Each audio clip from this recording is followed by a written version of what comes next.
One day, Thomas was at the quayside of a small village. The early morning catch of fish was being loaded into his trucks.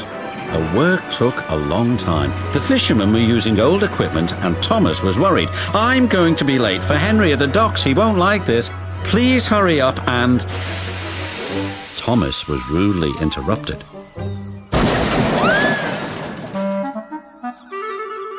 His driver and fireman laughed.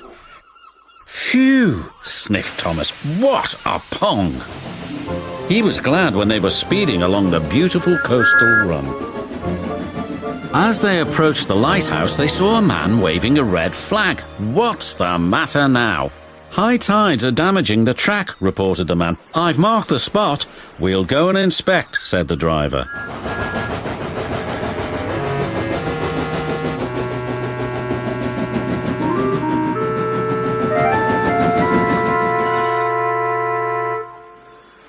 "It would be dangerous for heavy engines like Henry," agreed the driver, "but for Thomas it's safe enough." The guard left a red oil lamp by the damaged track to warn engines. "When we get to the docks, I'll tell them to close the line."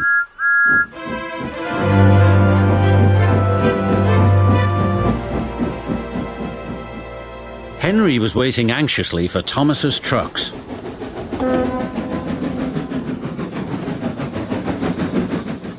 "Why, you're late and that smell is making me ill." "I can't help it, it's the fish," replied Thomas. "And there's danger on the rails, that's why we're late."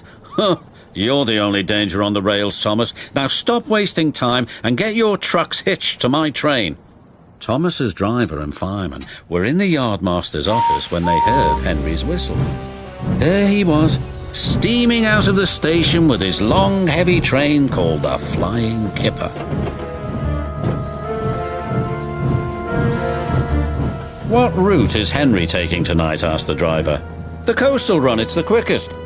"But I told you, that's dangerous for a big engine like Henry." The yardmaster quickly phoned the signalman. Henry roared past the signal box. "I'll soon make up for lost time."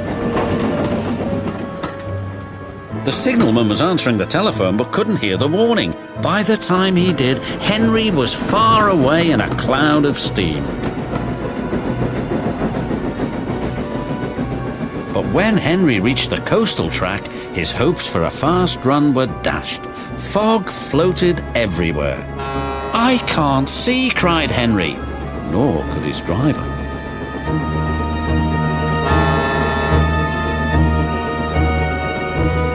When he could, it was too late.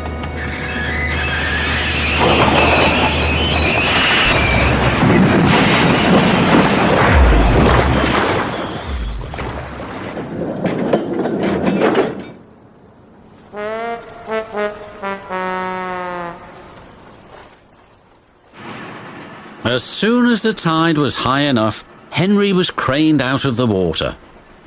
"Engines don't swim, Henry. You were meant to deliver fish, not swim with them," said the fat controller. "You should know that by now." "Yes, sir. I'm sorry, sir."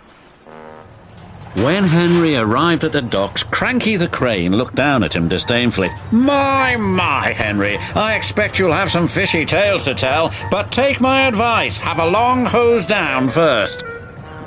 "Pah!" hissed Henry, but there was worse to come. "Look," said a child, "they've caught all this fish and a green whale too. It's not a whale, it's a monster." Henry was most upset. Thomas now felt sorry for Henry. "Come on, your driver says it's time for a nice hot washdown. Then you'll feel much better." And Henry did. "I'm sorry I was rude to you, Thomas." "Oh, that's all right. But can you smell something?" What? asked Henry nervously. "Fresh air."